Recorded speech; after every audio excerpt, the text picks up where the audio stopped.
Yo, what's up sa inyo mga kabiyahe? Ito nga palang Kabiyahe Nyo TV. Good morning, good morning, good morning. Good morning sa inyo, syempre dyan. Ayos ba tayo dyan mga kapapi, mga kabiyahe o mga kaanuman? Good morning pa rin sa inyo. Syempre meron tayong kaninang customer na medyo masaya sila, medyo magulo. Parang nagkumpanya pa sila dito sa may bandang Muntinlupa. Ayan, and then nakakuha din naman tayo na pabalik. So may mga pagkakataon na talagang maganda ang biyahe natin. Pero meron din syempre pangit or ma-traffic. Yan, syempre nakapili ka na ba ng botante? Or naboboto mo? Nakapili ka na ba ng kandidatong papasa sa panlasa mo? And nakapili ka na ba ng taong papakapalin ng... Syempre, hindi natin masabi kung ano ba talaga ang di ba? Ang plano o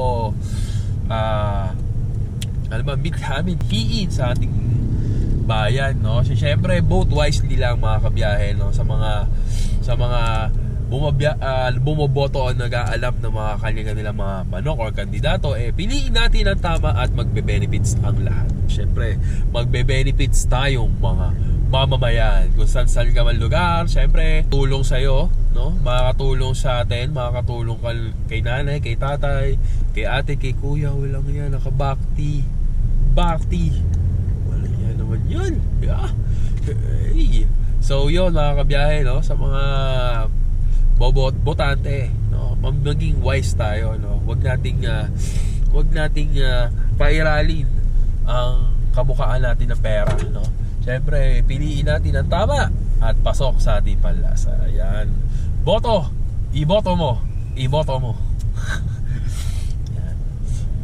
Yan. Good morning, syempre. Dito pa rin tayo sa Pateros, kung saan tayo may pipikapin tayo papuntang Makati. Sana wag masyadong traffic, wag masyadong hassle. Yan, umaga ang ating biyahe ngayon. Yan.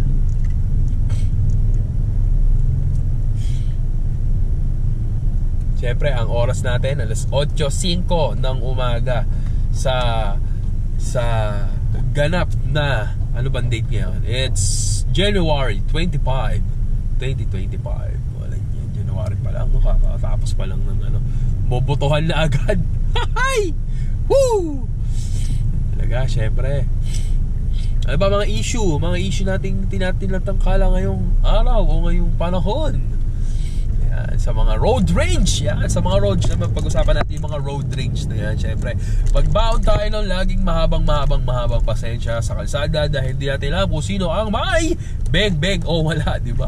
Ang hirap na yung mag-angas dahil ultimo, mga mamaliit or mga walang kakayanan magkaroon ng beng ngayon, meron na talaga. Mahirap na maging maangas ngayon sa panahon ngayon na hindi mo alam kung sino at tatapos at kikitil na sa iyong buhay, no? Sa mga bumabiyahe dyan sa Marilaki, no, ay mag-ingat po tayo, no? Hindi yan racetrack or hindi yan or gumagawa ng mga content or whatever, kasi merong time na sasabayan din yung kagaguhan mo sa ulo or yung pila ka parang pasikat mo or sa ginagawa mo, sasabayan din.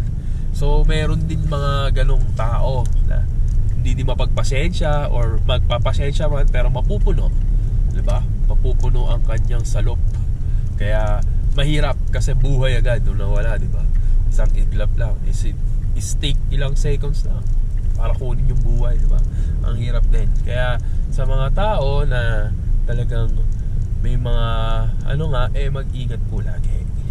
Lagi tayong ng ating pasensya.